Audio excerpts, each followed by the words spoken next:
बिस्मिल्लाहिर्रहमानिर्रहीम। अस्सलाम वालेकुम स्टूडेंट्स, आप सब कैसे हैं? उम्मीद है आप सब ठीक होंगे। स्टूडेंट्स, 2025 में 9th क्लास का न्यू कोर्स आ चुका है और इसमें काफ़ी सारे सब्जेक्ट्स का सिलेबस चेंज भी हुआ है।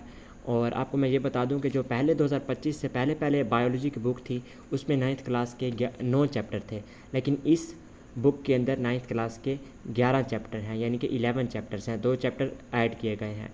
और इसके अलावा सिलेबस में भी चेंजिंग आई है। आपको परेशान होने की ज़रूरत नहीं है क्योंकि सिलेबस काफ़ी आसान कर दिया गया है और थोड़ा सा मॉडर्न भी किया गया है, लेकिन ज़्यादातर चीज़ें पुरानी किताब की तरह ही हैं, तो आपको परेशान होने की ज़रूरत नहीं है।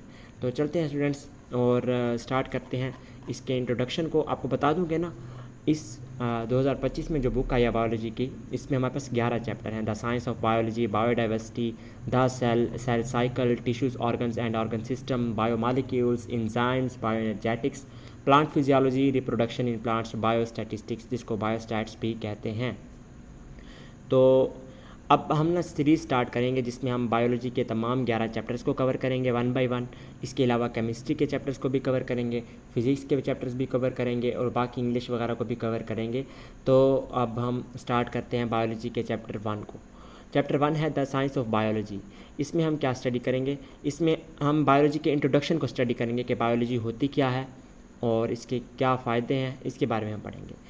तो इसमें वो बताता है कि क्या आपने कभी ऐसा सोचा है कि किस तरह प्लांट या एनिमल ग्रो करते हैं? वैसे आपने कभी सोचा है कि एक बच्चा छोटा होता है लेकिन फिर वो बड़ा हो जाता है, वो किस तरह बड़ा होता है? एक छोटा पौधा बड़ा पौधा किस तरह बन जाता है? इनके अंदर जानवरों के अंदर, पौधों के अंदर किस तरह रिएक्शंस होते हैं?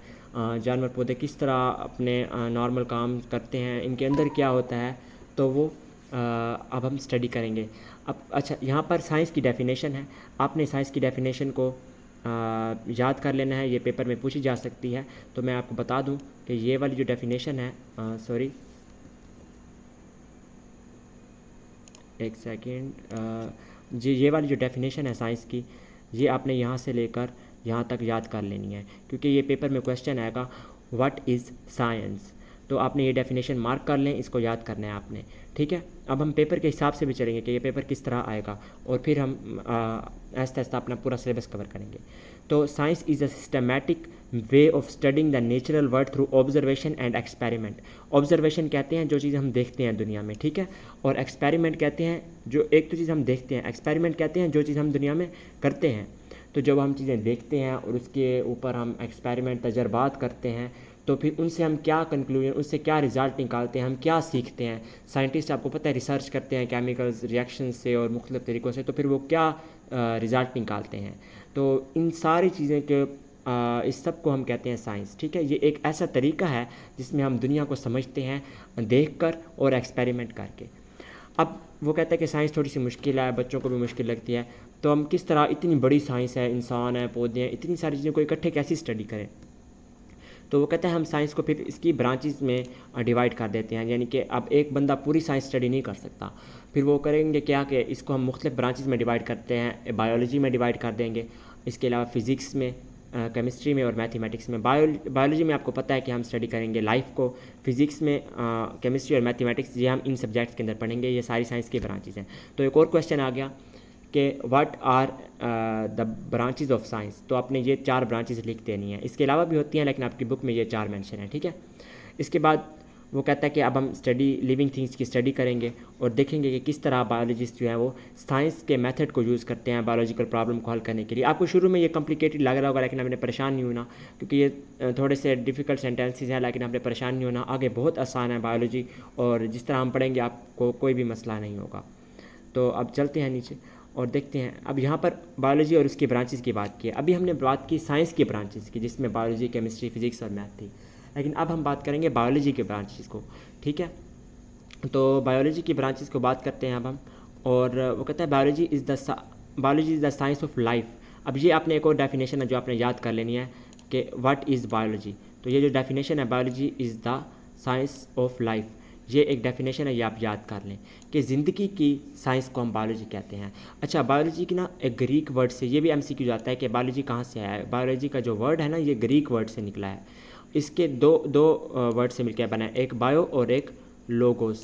बायोस और लोगोस। बायोस का मतलब है लाइफ, लोगोस का मतलब है स्टडी। तो बायो का मतलब लाइफ, लोगोस का मतलब स्टडी, इसका मतलब है बायोलॉजी का मतलब है लाइफ की स्टडी। ठीक है। अब it explores the structure, function and interactions of living organisms. इसमें हम देखते हैं कि किस तरह, फॉर एग्जांपल इंसान है, वो इंसान किस तरह बना है, वो काम किस तरह करता है इंसान, और इसके अलावा वो किस तरह ज़िंदगी गुजारता है। इसके अलावा कोई भी जो जानवर है, कोई भी जानदार है जो ज़िंदा है, उसके बारे में हम स्टडी करेंगे। तो बायोलॉजी का फ़ायदा क्या है, हम स्टडी करें इसका क्या फ़ायदा होगा। तो ये भी क्वेश्चन आ सकता है बायोलॉजी का क्या फ़ायदा है। तो आपने ये वाला जो है पॉइंट ये लिख देना है कि biology helps us to address issues related to health, food and environment. हमें हेल्थ के बारे में पता चलता है, हम किस तरह सेहतमंद रहेंगे। अगर बायोलॉजी ना होती तो हमें ना पता चलता। हमें फूड के बारे में पता चलता है कि हम क्या खाना खाना है, अगर ना होती तो हमें ना पता चलता कि क्या खाना खाना है, खाने में क्या है, किस खाने में कौन सा न्यूट्रिएंट है, और हमारी इन्वायरमेंट किस तरह है। तो बायोलॉजी में वो कहता है बहुत इंटरेस्टिंग है बायोलॉजी। फैसिनेटिंग का मतलब होता है इंटरेस्टिंग, लोगों को इंटरेस्ट करती है। किस तरह करती है, वो कहते हैं कि बायोलॉजी में हम माइक्रोस्कोपिक वर्ड ऑफ बैक्टीरिया भी जो स्टडी करते हैं। आपको पता है बैक्टीरिया नज़र नहीं आता, लेकिन आपको माइक्रोस्कोप से जब इसको देखेंगे तो ये नज़र आएगा। तो माइक्रोस्कोप से बैक्टीरिया को देखना, और इसके ये एक साइंस है, ये टॉपिक है बायोलॉजी का। इसके अलावा इकोसिस्टम ऑफ आवर प्लैनेट, यानी कि पूरी इन्वायरमेंट को देखना, ये भी हमारा एक बायोलॉजी का ही टॉपिक है। तो बायोलॉजी में काफ़ी सारे टॉपिक्स आते हैं और काफ़ी इंटरेस्टिंग है। अच्छा, अब यहाँ पर जो बायोलॉजी के अंदर मेजर फील्ड्स हैं, ये एक आपके पास शॉर्ट क्वेश्चन आ सकता है, write the major fields of biology. 3 field हैं बायोलॉजी के अंदर हमारे पास मेजर, आपके बुक में मेंशन, एक ज़ूलॉजी है, एक बॉटनी है, और एक माइक्रोबायोलॉजी है। ये 3 बेसिकली ब्रांचेज हैं, ब्रांचेज तो नहीं, मेजर फील्ड्स कह सकते हैं इनको बायोलॉजी के अंदर, ज़ूलॉजी, बॉटनी और माइक्रोबायोलॉजी। तो ज़ूलॉजी, ज़ू का मतलब होता है एनिमल ना, तो लोगी का मतलब अभी मैंने बताया, जहाँ पर भी लोगी आ जाए ना तो आपने समझना कि ये स्टडी है। ज़ूलॉजी आ गया यहाँ पर, लॉजी आ गया हमारे पास, तो इसका मतलब है ये स्टडी है किस चीज़ की, ज़ू आपको पता होगा एनिमल्स, ज़ू में एनिमल्स होते हैं ना, तो आपने इस तरह डेफिनेशन को याद रखना है। ज़ूलॉजी मतलब एनिमल्स की स्टडी। ठीक है। आप एनिमल्स में क्या स्टडी करेंगे, स्ट्रक्चर को, फंक्शन को, बिहेवियर को, डाइवर्सिटी को। तो ये आपने बात याद रखनी है। इसके बाद है बॉटनी। बॉटनी आपकी, अच्छा ज़ूलॉजी तो हमारे पास हो गई एनिमल्स की, जो बाकी क्या बचते हैं, प्लांट्स बचते हैं। तो आपने क्या करना है, स्टडी ऑफ प्लांट्स को बॉटनी कह देना है। इसमें भी आपने आगे सेम वर्ड्स लिखने हैं, including structure, growth, reproduction and interaction. ऊपर वाले वर्ड्स भी लिख सकते हैं, ये वाले भी लिख सकते हैं, कोई मसला नहीं होगा। इसके बाद माइक्रो, अच्छा बायोलॉजी में ना 2 वर्ड होते हैं, ये आपकी ना पूरी बायोलॉजी में चलेंगे। ये वर्ड्स आप अभी याद कर लें तो आपको कोई मसला नहीं होगा। एक होता है वर्ड मैक्रो और एक होता है माइक्रो। एक ये MIC जो लिखा हुआ है नीचे माइक्रो, और एक होता है MACRO मैक्रो। सॉरी मेरी राइटिंग थोड़ी ख़राब है, मैक्रो। तो ये एक वर्ड होता है मैक्रो और एक होता है micro.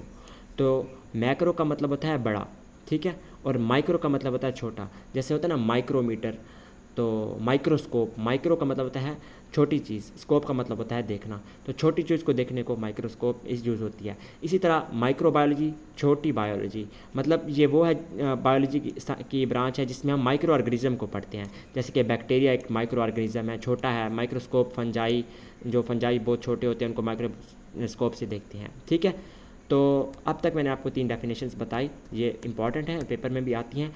What is zoology, zoo में एनिमल्स होते हैं, लॉजी का मतलब स्टडी है, तो एनिमल्स की स्टडी। बॉटनी प्लांट्स की स्टडी। माइक्रोबायोलॉजी छोटी चीज़ों की स्टडी। छोटी चीज़ों में क्या आते हैं, बैक्टीरिया आते हैं, और क्या आते हैं, फंजाई आते हैं। तो इन 2 चीज़ों को आपने अच्छे से देख लेना है। ठीक है।